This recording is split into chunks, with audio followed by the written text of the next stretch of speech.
Absent थे, ध्यान से सुनिए।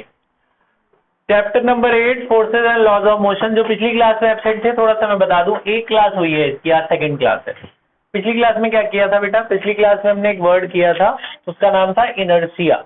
तो न्यूटन ने 3 लॉ दिए हैं, न्यूटन के 3 लॉज ऑफ मोशन है।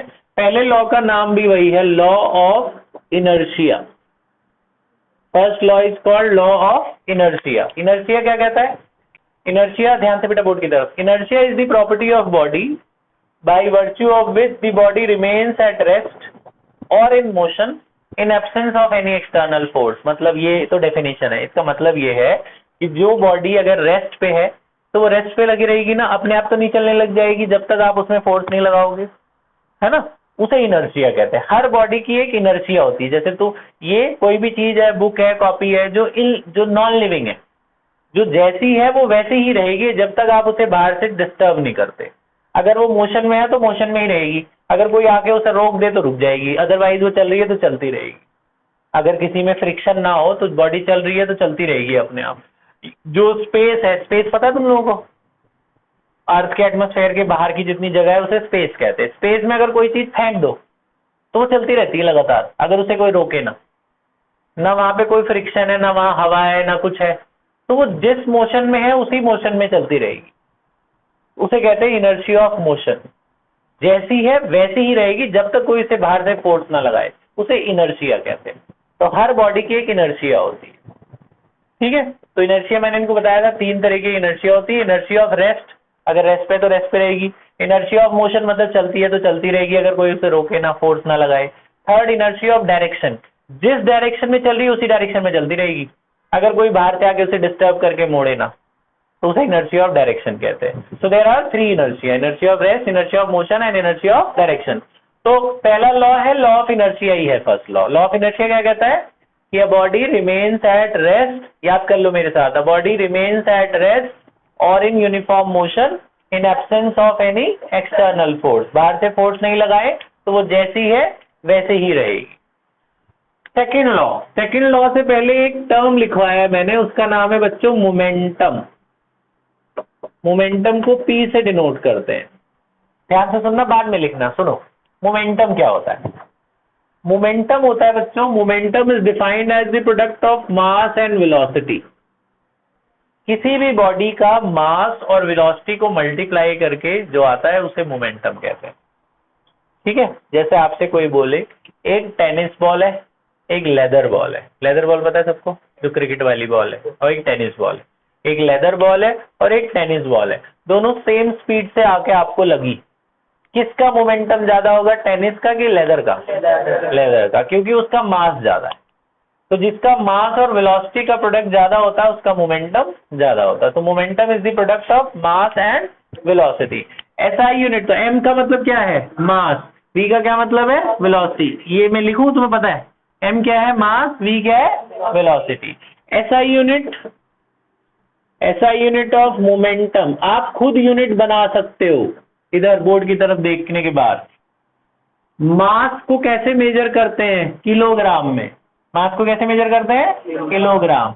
वेलोसिटी को कैसे मेजर करते हैं? Metre per second. तो यूनिट खुद बन गई, क्या बनी?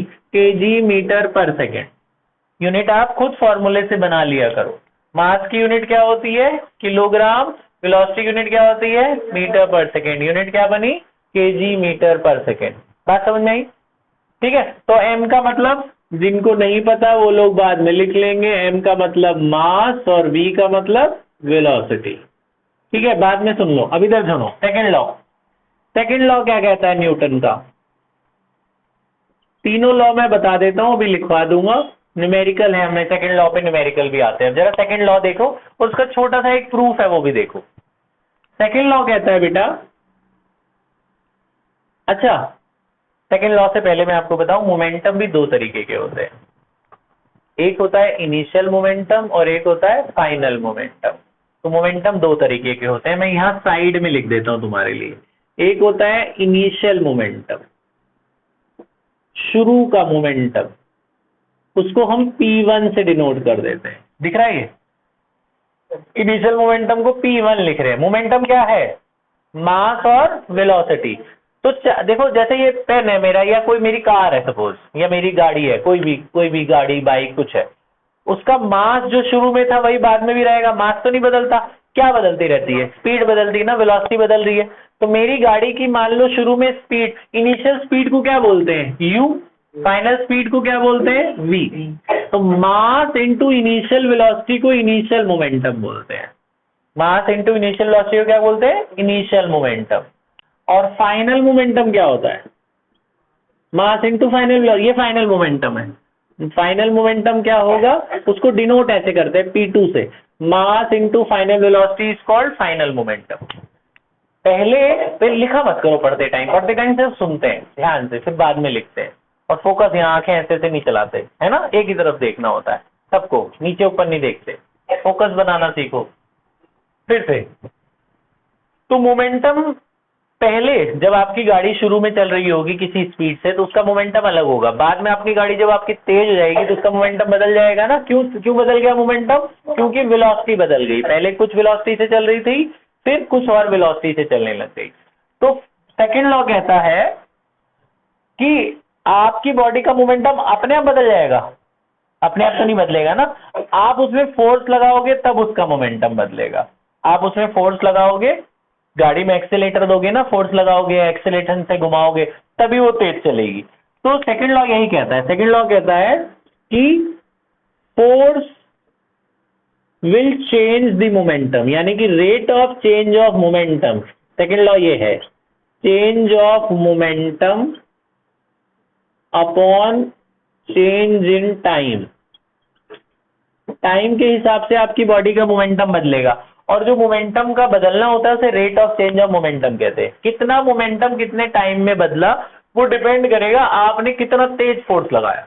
मैं ज्यादा तेज साइकिल चलाऊंगा, मेरी साइकिल का मोमेंटम तेज बढ़ेगा। धीरे धीरे चलाऊंगा, मेरे साइकिल का मोमेंटम धीरे धीरे चलेगा, है ना। तो मोमेंटम का change with respect to change in time किस पे डिपेंड करता है? फोर्स पे। ज्यादा फोर्स लगाओगे ज्यादा तेज चलेगी, कम फोर्स लगाओगे कम तेज चलेगी। तो फोर्स, ये है सेकंड लॉ। सेकंड लॉ की स्टेटमेंट यही है, इसको वर्ड में लिखना होता है। क्या लिखना है? Rate of change of momentum is directly, इसे डायरेक्टली प्रोपोर्शनल का साइन कहते हैं, डिपेंड करता है। इसका मतलब मोमेंटम का change with respect to time depends on the applied force, कितना फोर्स लगाओगे। अब इसी की छोटी सी डेरिवेशन है, देखो जरा। फोर्स को हम क्या लिखते हैं? F। ये प्रोपोर्शनैलिटी हटाते तो इक्वल टू आ जाता है, और यहाँ पे एक कांस्टेंट आता है K। चेंज ऑफ मोमेंटम ऐसे लिखते हैं, पहले मोमेंटम इतना था, बाद में इतना हो गया। कितना चेंज हुआ? Final minus initial. चेंज कैसे निकालते हैं? माइनस करके ही पता चलेगा ना कितना चेंज हुआ।